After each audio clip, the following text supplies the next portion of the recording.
আপনি কি জানেন পৃথিবীতে সর্বপ্রথম কোনো পাপিষ্ঠ ব্যক্তি জেনার অপরাধ করেছিল এবং ওই একই ব্যক্তি আবার হত্যাকাণ্ড ঘটিয়েছিল?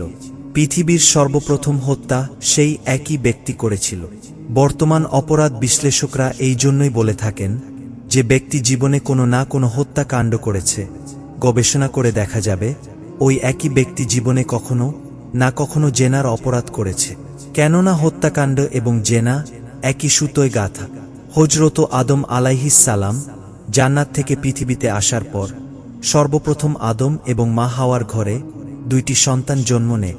পুত্র সন্তানটির নাম ছিল কাবির এবং তার আপন বোনের নাম ছিল আকলিমা। আকলিমা ছিল পৃথিবীতে আল্লাহ পাকের সৃষ্টি, অনিন্দ্য সুন্দরী এক নারী। ভূমিষ্ঠ হওয়ার পরে পুরো পৃথিবী আলোকিত হয়েছিল। আদম এবং মা হাওয়ার দ্বিতীয় আরেক জোড়া সন্তান হয়। সেই ঘরে পুত্র সন্তানটির নাম ছিল হাবিল এবং তার বোনের নাম ছিল লিউজা। প্রিয় বন্ধুরা, ওই সময়ের শরীয়ত অনুযায়ী হাবিলের আপন বোনকে বিয়ে করবে কাবিল এবং কাবিলের আপন বোনকে বিয়ে করবে হাবিল। তখন যেহেতু পৃথিবীতে আদম এবং মা হাওয়া ছাড়া অন্য কোনো পরিবার অবশিষ্ট ছিল না, তাই বিবাহ শাদীটা জায়েজ ছিল। একই মায়ের পেটের ভিন্ন গর্ভের ভাই বা বোনের সাথে, মানে শরীয়ত অনুযায়ী প্রথম দফার হাবিলের সাথে দ্বিতীয় ফর্মের আকলিমার বিয়ে এবং দ্বিতীয় দফার ছেলে কাবিলের সাথে প্রথম দফার মেয়ে লিউজার বিয়ে। প্রিয় বন্ধুরা, হাবিলের যমজ বোন লিউজা খুব একটা আকর্ষণীয় নারী ছিল না, অথচ কাবিলের আপন বোন আকলিমা ছিল অসম্ভব সুন্দরী এক নারী। তাই কাবিল কোনোভাবেই হাবিলের আপন বোন লিউজাকে বিয়ে করতে আগ্রহী ছিল না, বরং সে তার আপন বোন আকলিমাকে বিয়ে করতে চাইছিল, যেটা তৎকালীন আদম আলাইহিস সাল্লাম এর উপর আরোপিত আল্লাহ পাকের শরীয়তের সুস্পষ্ট লঙ্ঘন এবং কবিরা গুনার সমতুল।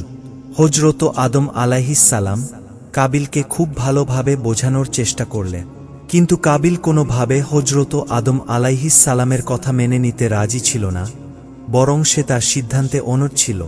অতঃপর আল্লাহর তরফ থেকে তাদের উভয়ের জন্য এক অগ্নিপরীক্ষা আসে। তাদের দুজনকে হযরত জিবরাইল আলাইহিস সালাম এর তরফ থেকে আদেশ দেওয়া হয়, তোমরা দুজনেই তোমাদের উপার্জিত সম্পদের কিছু অংশ আল্লাহর রাস্তায় কুরবানি কর। যার কুরবানি কবুল হবে সেই আকলিমাকে বিবাহ করবে। অতঃপর আল্লাহর কাছে কাবিল তার সবচেয়ে প্রিয় জন্তু তথা প্রিয় ম্যাচটাকে কোরবানি করে পাহাড়ের উপর রেখে আসলো। সে সময় করবার নিয়ম ছিল কোরবানি দেওয়া বস্তু পাহাড়ের চূড়ায় রেখে আসতে হতো। একইভাবে কাবিল যেহেতু কোনো পশু পালন করত না, বরং ফল ফলাদি ও বিভিন্ন শস্য জমিতে ফলাত, তাই তার কৃষিজমির সবচেয়ে উৎকৃষ্ট কিছু ফল ফলাদি আল্লাহর কাছে সে কোরবানির উদ্দেশ্যে পাহাড়ের চূড়ায় রেখে আসলো। অতঃপর আল্লাহর তরফ থেকে হাবিলের কুরবানি কবুল হলেও কাবিলের কুরবানি আল্লাহ কবুল করলেন না। কিভাবে কবুল করলেন? ওই সময় নিয়ম ছিল যার কুরবানি কবুল হবে, আসমান থেকে এক খণ্ড আগুন এসে তার কোরবানিকে জ্বালিয়ে দিয়ে উড়ে চলে যাবে। তখনই বুঝতে হবে যে আল্লাহ তার কুরবানি কবুল করেছে। সুবহান আল্লাহ। অতঃপর কাবিল দেখল হাবিলের কুরবানি করা ম্যাচটিকে আকাশ থেকে আগুন এসে গিলে খেয়ে চলে গেল। এই দৃশ্য দেখে হাবিল খুশিতে আনন্দে আত্মহারা হয়ে গেল, কিন্তু কাবিল ক্রোধ আর হিংসায় জ্বলে পুড়ে ছাই হয়ে গেল। ততপর সে মনে মনে তার আপন ভাইকে হত্যা করে আকলিমাকে বিবাহ করার এক ভয়ঙ্কর দুরভিসন্ধি আটল। আর ফলাফল স্বরূপ একদিন সে রাগের বশবর্তী হয়ে তার নিজের আপন ভাইকে হত্যা করে বসল। পবিত্র কোরআনে আল্লাহ তাআলা বলেন, অতঃপর সে সুস্পষ্টভাবে নিজের উপরে জুলুম করল।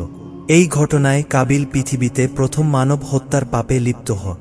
হত্যাকাণ্ডের পর কাবিল তার ভাইয়ের মৃতদেহ নিয়ে দিশাহারা হয়ে পড়ে, বুঝতে পারছেন না কি করবেন। এমন সময়ে দুটি কাক এর মধ্যে একটি অপরটিকে হত্যা করে দেখাচ্ছিল কিভাবে মৃতদেহকে মাটির নিচে পুঁতে রাখতে হয়।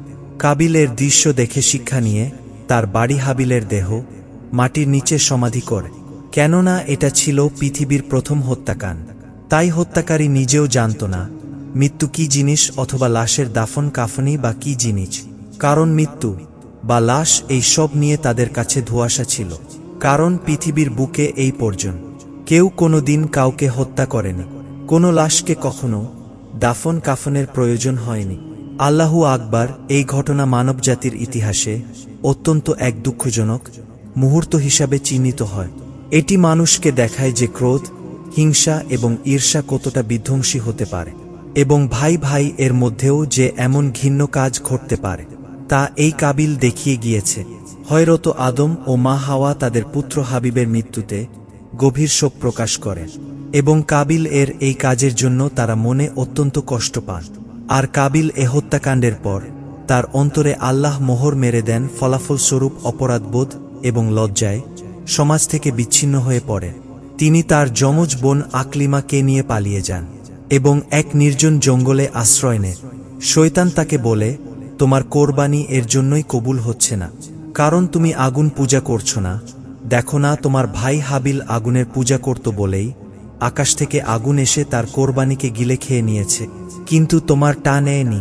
অতঃপর শয়তানের প্ররোচনায় প্ররোচিত হয়ে নিজের বোনের সাথে শুধু জেনায় নয়, বরং অগ্নি পুজো শুরু করে দেয় এই কাবিল। এই ঘটনা মানব ইতিহাসের প্রথম কোনো শিরিকের সূচনা, প্রথম কোনো হত্যাকাণ্ডের সূচনা এবং প্রথম কোনো ভয়ঙ্কর জেনার ঘটনা। এই পুরো ঘটনা আদম এবং মা হওয়ার সংসারে এক কষ্ট এবং বিরহের সৃষ্টি করে।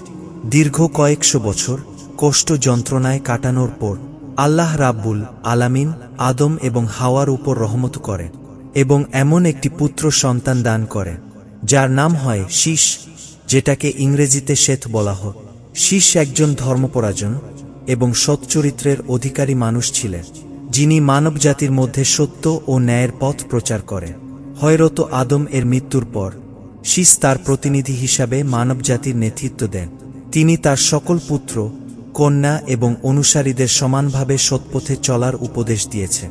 হযরত আদম এর এই দুই পুত্রের কাহিনী আমাদের জীবনের বহু মৌলিক শিক্ষা প্রদান করে।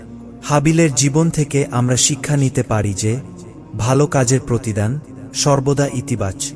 অন্যদিকে কাবিলের জীবন আমাদেরকে দেখায় ক্রোধ, হিংসা এমন একটি আগুনের অঙ্গার যা মানুষ নিজে ধারণ করে এবং আশা করে তার আগুনে পুড়ে ছাই হয়ে যাবে অন্য কেউ।